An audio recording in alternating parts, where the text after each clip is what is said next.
गैंडा यानी राइनोसोरस। भारत में गैंडे अब केवल असम में पाए जाते हैं, लेकिन 18वीं सदी तक ये पंजाब, उत्तर प्रदेश और बिहार में भी बड़ी संख्या में मिला करते थे। तो फिर ये सारे गैंडे कहां चले गए? क्योंकि मुगलों के समय में उत्तर भारत में बड़ी संख्या में गैंडों का शिकार किया गया। असम के हिंदू आक्रमणकारी मजहबों से कभी नहीं हारे, इसलिए वहां गैंडा भी बच गया। बाबर और जहांगीर के समय लिखी गई उनकी जीवनियों में गैंडों के शिकार का विवरण भरा पड़ा है।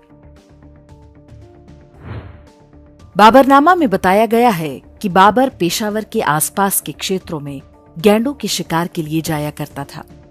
उसके साथ उसका बेटा हुमायूं भी रहता था। मुगलों के समय गैंडों को कर्ग नाम से जाना जाता था। बाबर और हुमायूं के बाद उसके पोते जहांगीर ने भी बड़ी संख्या में गैंडों को मारा। तुज़किराए जहांगीरी में वर्ष 1624 में बादशाह जहांगीर के हाथों अलीगढ़ में गैंडों के शिकार का वर्णन है। जहांगीर ने अपने जीवन में 64 से अधिक गैंडों का शिकार करने का दावा किया है। मुगल काल में जिस बुरी तरह से गैंडों का शिकार किया गया, उसी का परिणाम था कि 18वीं शताब्दी आते आते उत्तर भारत से गैंडे पूरी तरह समाप्त हो गए। भारत सरकार आज अफ्रीका से चीतों को लाकर दोबारा बसा रही है। कभी उत्तर और मध्य भारत के जंगलों में बड़ी संख्या में चीते पाए जाते थे। मुगलों के समय चीतों का शिकार बड़े पैमाने पर किया गया। चीतों को कुत्ते की तरह पालतू बनाने की परंपरा तभी आरंभ हुई थी। अकबर को चीतों का बहुत शौक था। उसने अपने महल में 9000 से अधिक चीते पाले थे। इनका उपयोग काले हिरण और चिंकारा के शिकार के लिए किया जाता था। मुगलों की देखा-देखी उनकी छत्र छाया में पल रहे कुछ हिंदू राजाओं ने भी चीतों का शिकार आरंभ कर दिया। उससे पहले तक शेर, चीता और बाघ को केवल तभी मारा जाता था जब वे नरभक्षी हो जाते थे। जहां भी हिंदू रहते हैं और राजा हिंदू होता है तो पूरी प्रकृति सुरक्षित रहती है। हिंदू सत्ता खोते हैं तो जीव जंतु भी असुरक्षित हो जाते हैं।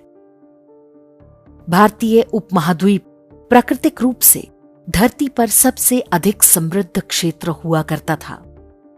हमारे पुरखों ने बाहर से आने वाले आक्रमणकारी मजहबों को अपनी ही तरह का मनुष्य समझने की भूल की।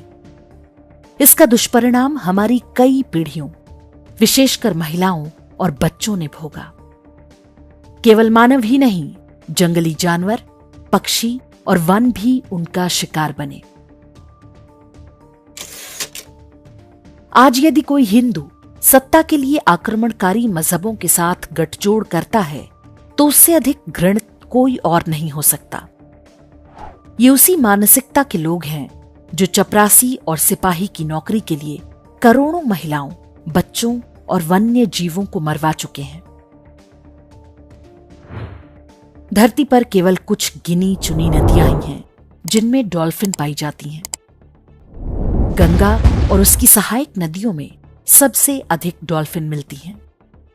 जब से गंगा में प्रदूषण कम हुआ है, डॉल्फिन फिर से दिखने लगी हैं। असम में ब्रह्मपुत्र के पानी में भी बड़ी संख्या में डॉल्फिन मिलती हैं। हिंदू इन मछलियों को देवी मानते हैं। मछुआरे वहां पर जाल कभी नहीं फेंकते जहां डॉल्फिन होने का संदेह होता है।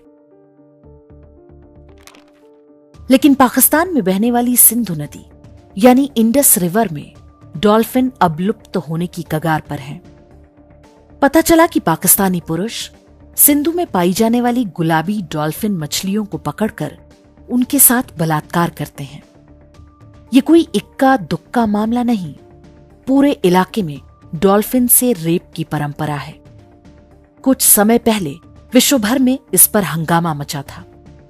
पाकिस्तान सरकार से इस पर प्रतिबंध की मांग की गई।